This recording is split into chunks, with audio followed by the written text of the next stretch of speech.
韩红近期持续遭受舆论攻击，从电影宣发时一句走个面被批道德绑架，到基金会公益项目被指作秀，再到2020年旧案被翻出重炒，这位做了10几年公益的歌手正在经历一场全民围观的舆论风暴。事实到底如何？今天冷静捋一捋。先说走个面为何引爆舆论。6月17日，韩红为冯小刚新片抓特务站台时，号召大家走个面一句北方方言客套话，被批用面子换票子。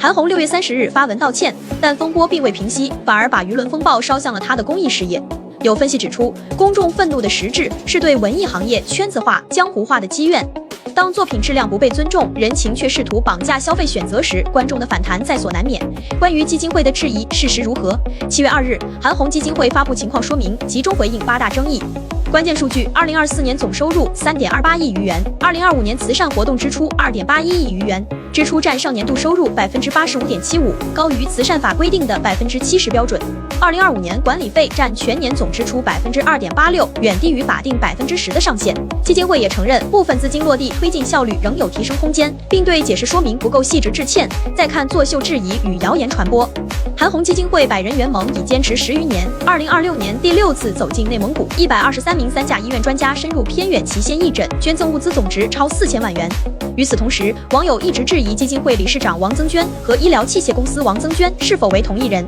目前，韩红基金会尚未在官方媒体就同名不同人做出公开回应。有媒体指出，工商查询系统通常只能通过姓名搜索，普通公众很难直接判断是否为同一人，需反复比对身份证信息、工作经历、机构资料等内容。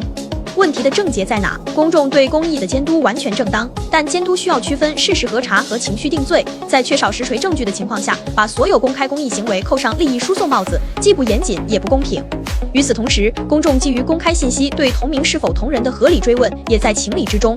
对公益最好的监督是追问事实、核查细节、等待回应，而不是在情绪中传播未经证实的信息。韩红基金会又一次站在舆论风口，这一次的争议焦点指向了基金会理事长王增娟。有网友发现，一家医疗器械公司的股东也叫王增娟，而韩红基金会的核心业务之一恰恰是医疗设备捐赠。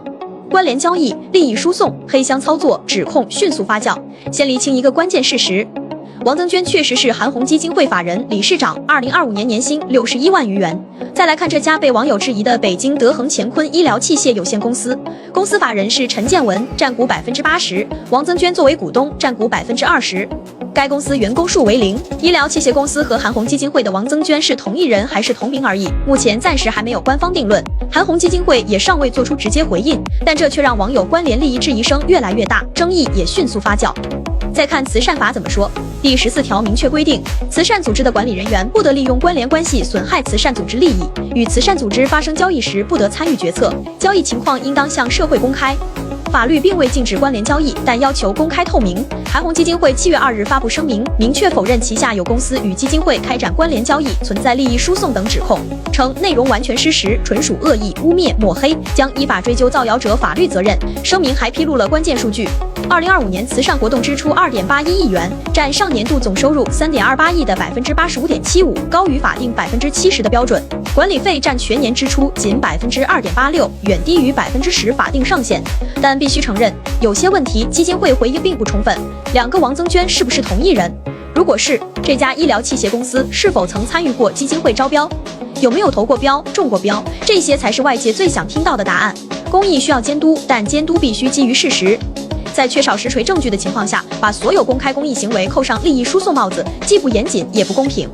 对公益最好的监督是追问事实、核查细节、等待回应，而不是在情绪中传播未经证实的信息。公益的信任经不起挥霍，同样经不起透支。近日有网民称韩红基金会理事长关联医疗器械企业，相关内容在互联网引发争议。据观察者网查询，北京韩红爱心慈善基金会理事长名字确系王增娟，但这个王增娟是北京德恒乾坤医疗器械有限公司的王增娟吗？从其查查的北京韩红爱心慈善基金会页面点进王增娟，可以看到此王增娟的全部关联企业担任法定代表人，在外任职和作为最终受益人4个条目，都只有北京韩红爱心慈善基金会一家。而从其查查的北京德恒乾坤医疗器械有限公司页面点进王增娟，可以看到此王增娟的全部关联企业、对外投资和在外任职3个条目，都只有北京德恒乾坤医疗器械有限公司一家。另经其查查向观察者网核实，暂时没有可信数据能认定北京韩红爱心慈善基金会理事长王增娟关联北京德恒乾坤医疗器械有限公司。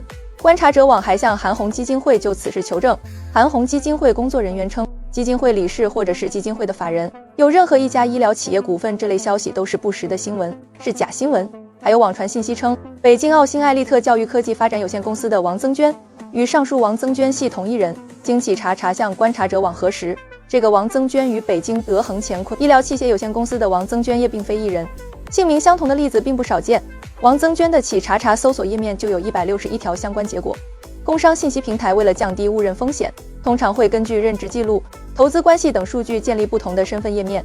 如果公开数据本身尚不能证明两者为一人，那么更应当保持审慎。倘若没有可靠证据，仅凭同名或者未经证实的网络截图就断言存在利益输送，不仅可能侵犯他人的合法权益，也会扰乱正常的公益秩序。近年来，无论是抗震救灾、洪涝救援，还是重大公共卫生事件中，大量慈善组织和社会爱心人士都发挥了重要作用。公众依法监督是为了让公益更加透明，而不是为了让真正愿意做公益的人寒心。面对争议，不应在事实尚未查清之前就轻易给任何人定罪。在看到名字相同，所以就是他这类简单的推断时，大家不妨多问一句：真的吗？证据在哪儿？或者自己打开工商信息平台查证一番。这不仅是对被讨论者的公正，也是对自身判断力的负责。这些年，韩红到底公开吹过多少牛？我整理了8件，每一件都有据可查。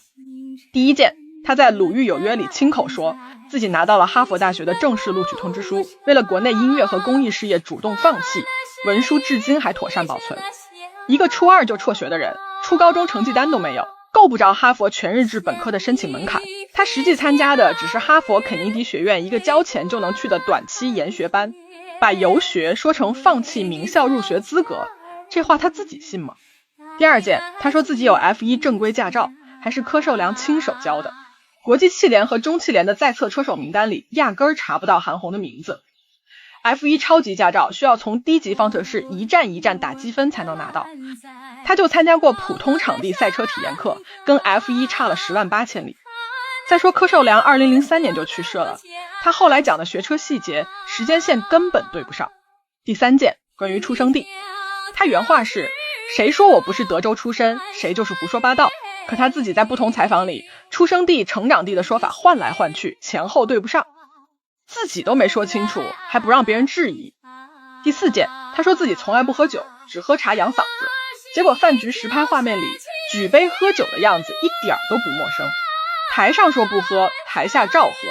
这反差大家自己品。第五件，他在采访里说过，所有没接触过的乐器上手就能演奏，乐感好是事实，但零基础直接精通各类乐器，这话说得太满，信不信由你。第六件，拍戏时他说整部剧组所有人的台词自己全能背下来。一部戏那么多演员的台词全背下来难度有多大可想而知。到目前为止，没有一个剧组工作人员出来证实过这句话。